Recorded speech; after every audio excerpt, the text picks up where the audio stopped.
Is it really possible to fly and stay at a hotel in Dubai, Kenya, Mexico with just one card? It is.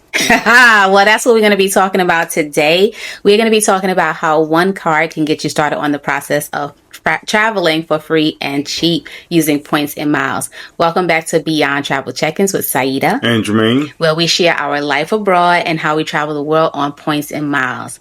So, Jermaine, is it really possible for someone to just use one card to cover flights and hotels? yes, well, we have done it. Yes. So, yeah. It is. And you tell everybody that you know. I do, but how they don't to want to listen, so that's why I quit talking about it in my personal life. And if you're curious about how this works, we're going to break it down in this video. We're going to talk about what it actually looks like. And then if you actually want to implement it, we will link to our guide down in the description box below. So, Jermaine, for people who are looking to try to do that, right, what card would they use? The best card I always recommend, especially to start, is the Chase Sapphire Preferred. The welcome bonus changes on it. So when the welcome bonus changes, if it's on the higher end, the more you could do. If it's on the lower end, the less you could do with it. So it's basically almost like cash. You use it like cash, but it's points. Okay, so welcome bonus. It does vary at different times of the year.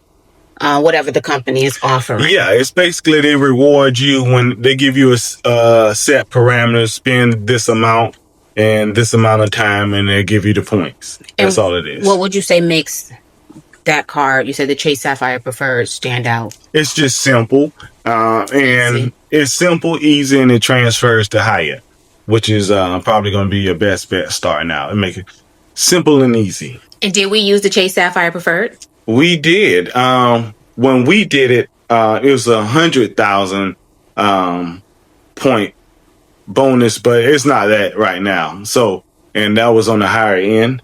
And to make sure this works, we always talk about this. We went to Greenville for a weekend, didn't pay a dime for our hotel, and I was like, uh-oh. Traveling time. Yes, and we share that strategy in our guide link below. So how do we actually, so with these cards, right, the card will offer you a sign-on bonus. Right. And that sign-on bonus is contingent upon what? What do you have to do, I guess, to get the sign-on bonus? Do you just apply for the card? No, as I stated just a minute ago, you just sign up for the card. They'll give you some parameters. Just say you have to spend 5,000 in 3 months. That's just an example, not to say that's what it is. And so at the end of the 3 months or before, if you spend those 5,000 on just your regular spend, not just going out and buying all kind of extra stuff, then you get the bonus, the bonus for stuff you were going to do already. And that parlays into my next question, which is how do we actually hit that minimum spend without overspending? Regular bills. Yeah, light bill, water bill. We ain't have car payments so long. I don't know if you can do it with those. I know you can't do your mortgage. One card lets you do your rent, but just anything especially groceries, eating out, any kind of takeout, gas, all these, the Home Depot, all these things contribute at different levels because you got different amount of points you get for depending on the category, depending on the card you have. Right, exactly. So once you meet that spend, right? How long does it take for you to see the points posted? It's different amount of times, right? But usually it's the next period, and that's probably going to be within a couple of weeks. Just to be honest with you, a couple of weeks, and you see your points, and you see, just say if it's 60,000 points, that can get you. If you just did it on higher hotels, right? On the lower end hotels, it'll get you like 12 nights. And when I say lower end, when you come overseas, Asia, Africa, the lower end is not lower end. Not compared to like U.S. lower end. 3.5, 4 stars. Actually, that's when you start. It's a whole different ball game. Yeah. So once those points are posted, you talked about it being able to unlock the opportunity to use those points for hotels. What about flights? Can it do it for both? Yeah, you can. It does both. You whenever you get your card, you can always, when you get a card, look and see what it transfers to. Right? Just look it up and down. It'll tell you who it transfers to. Just simple, like I said, Chase, Hyatt, right? And United. That's just simple. Okay, so you gave us an example of a smaller trip that we took on points when we first started using points and miles. Can you give an example of how someone can use those points for a big trip, like say Dubai or Thailand or Kenya? Is there an example you could share? Yeah. So at this point, right, we have multiple kind of cards. So each card can do different things. But a Chase card. Now, when you're dealing with flights, you have to kind of start looking in advance for lower to get rates, right? Yeah. So if you want to come to Africa for 60,000 points round trip, that's going to, at these days, it's going to eat up all your points, right? Because it's actually going more. But you may have enough to throw in to like hotel nights also. But you got to remember, like when you have this sign up bonus, that's not all the points you have, because the spin you were doing up to the sign up bonus, that counts too. It has also gained you points as well. And it sounds like you're saying it's all about where you actually use those points to get the most value, right? And at what time of year. So 60,000 points can do some amazing things. Even if you did just use your 60,000 points to pay for a round trip ticket to Kenya, that would be great. Right. And you'll probably have at least 65, right? Yeah. So that's just the beginning. And that's just trying to give you some examples. So we're showing you here what is possible. But in our guide, we show you how it's possible. We show you exactly how to implement. And when we say what is possible, the card is going to cost $95. It's still $95, I think. $99.95. Right now, as of the making of this video. Yeah. So let's talk about the pitfalls and misconceptions. Like, so what's the catch? And so one of the things that you did mention was the $95, because somebody might try to sign up for the card. Like, oh, this card is $95. So yes, the annual fee on the card is $95. Right. Now, take that into comparison. If you're doing the scenario that Jermaine just mentioned, where you're getting a round trip flight from where you are to Kenya and from Kenya back home. Now, you have to ask yourself, is $95 worth? That's why we say free and cheap.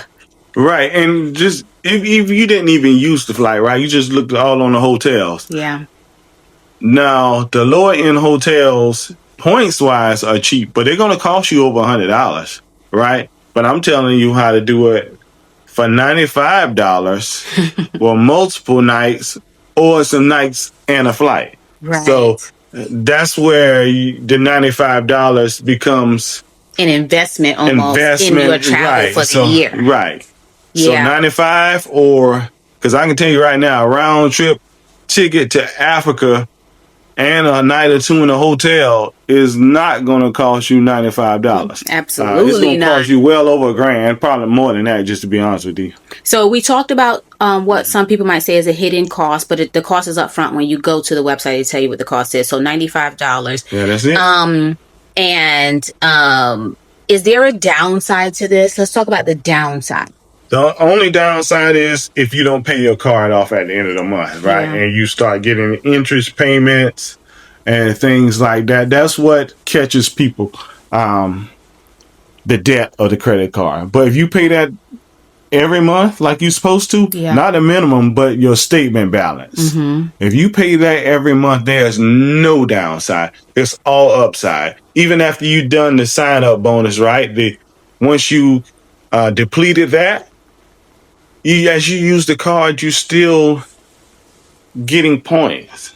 Exactly. So the goal is to always be earning points. Right. Always, and you are, as long as you use the card. Right. Guys, make sure you hit the subscribe button and subscribe to our channel so that you can continue to follow along with us in this series. And then also drop a comment with where you'd go.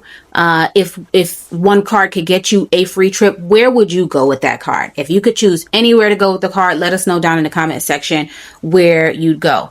So Jermaine, if someone is watching and thinking, okay, I want to try this, what should their first step be? Make sure your credit's right. Make sure, I like to make sure your credit is a 750 or close to it. I mean, couple points under. I mean, because if you got your credit score to a 750 or between 750, you know you can handle some things, right? Yeah. You've kind of shown discipline and you can do it. Yeah. After you got your credit right, just sign up for the card and you go from there. You can contact us with the guide, or click the link in the description box below. Your credit, make sure your credit is where Jermaine said it should be. Next thing, sign up for the card using the link in the description, and then also download our guide so you know the steps and how to implement the process. These are the kind of things that help people live a retirement life before they technically retire. Yes, retiring at that 40, 45, 50 years old. And at these days, you can do it at 30. Yes. If you start early, you can do it at 30. Yeah. Right. Once you have this down pat, the only thing that keeps you from retirement now is the income. So and now, like we said, if you can get $2,000 a month, you can be anywhere in the world almost, except you're not going to. It's hard in the U.S. and it's hard in Europe, but Asia, Africa, $2,000, you're gonna be okay for sure, and you'll live like you're retired for sure. So if this content has been helpful to you guys, make sure you hit the like button and make sure you subscribe to our channel, and stay tuned for the next video in this series where we talk to you more about how to travel for free and for cheap using points and miles. Thanks so much, guys. We'll catch you in the next video. Bye. Goodbye.